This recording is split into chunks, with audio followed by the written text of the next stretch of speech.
saya persilakan untuk ketua kelasnya memimpin doa. Dan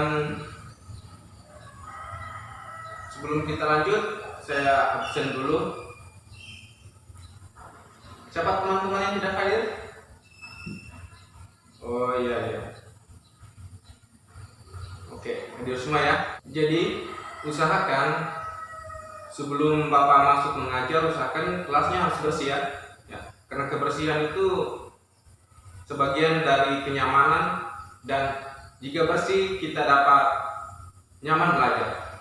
Ya, semuanya alat tulisnya, buku semuanya di bawah ya.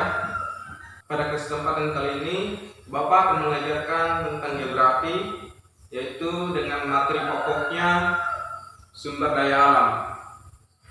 Mungkin di sini sudah ada yang tahu apa itu sumber daya alam? Ya, tolong Tasya sebutkan apa itu sumber daya alam. Ya, hampir sempurna ya Tasya jawabannya. Ya, jadi biar Bapak jelaskan di sini. Jadi sumber daya alam itu atau yang biasa disingkat SDA adalah segala sesuatu yang berasal dari alam yang dapat digunakan untuk memenuhi kebutuhan kehidupan manusia. Jadi sumber daya alam di sini mempunyai dua komponen. Ada yang tahu komponen apa saja? Mungkin Tasya tahu? Iya.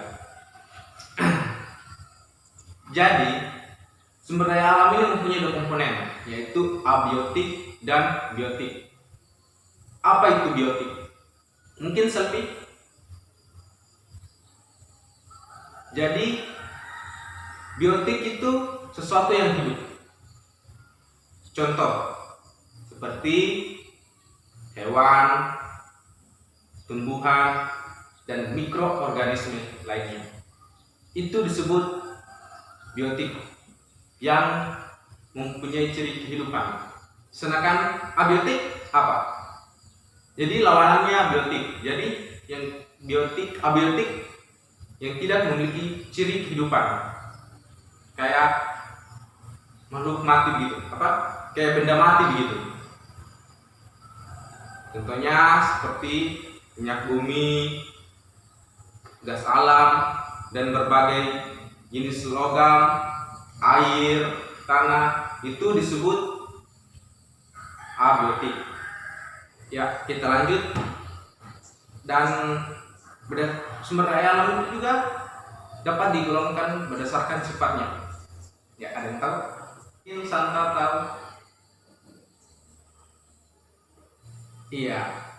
Jadi sumber daya alam itu digolongkan menjadi dua berdasarkan sifatnya. Yang pertama itu sumber daya alam yang dapat diperbaharui dan sumber daya alam yang tidak dapat diperbaharui. Apa saja sumber daya alam yang dapat diperbaharui?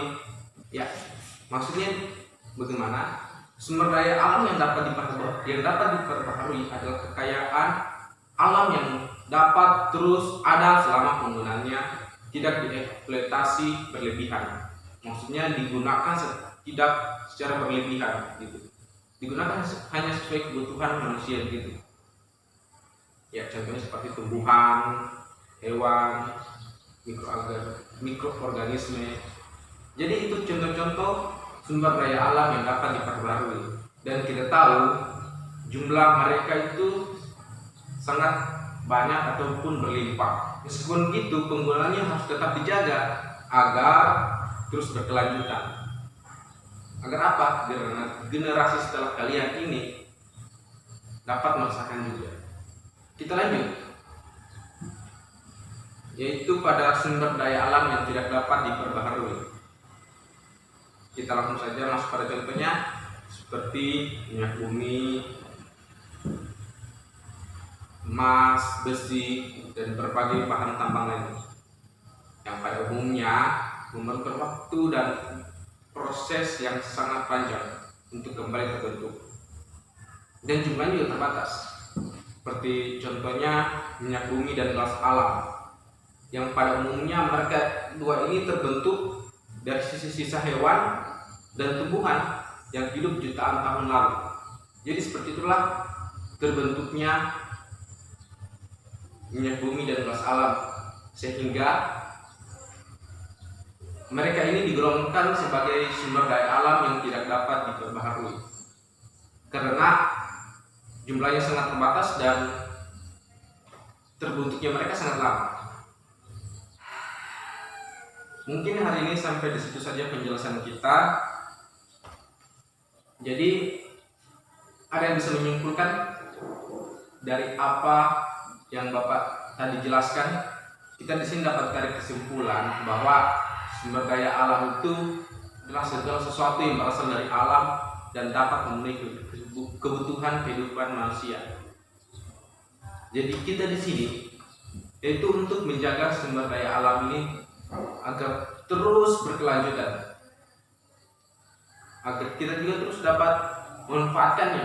Begitu. Kita telah rasakan, ya, Bapak kasih contoh meja dan kursi yang anak-anak gunakan. Terbuat dari apa? Ayo, ya, terbuat dari pohon. Pohon itu kan dari sumber daya alam. Ya, jadi untuk pertemuan selanjutnya kita akan membahas tentang flora dan fauna. Jadi Bapak kasih tugas untuk mencari materi atau apa saja yang bernyangkutan dengan flora dan fauna. Jadi sampai di sini saja pertemuan kita kali ini. Bapak ucapkan terima kasih dan assalamualaikum warahmatullahi wabarakatuh.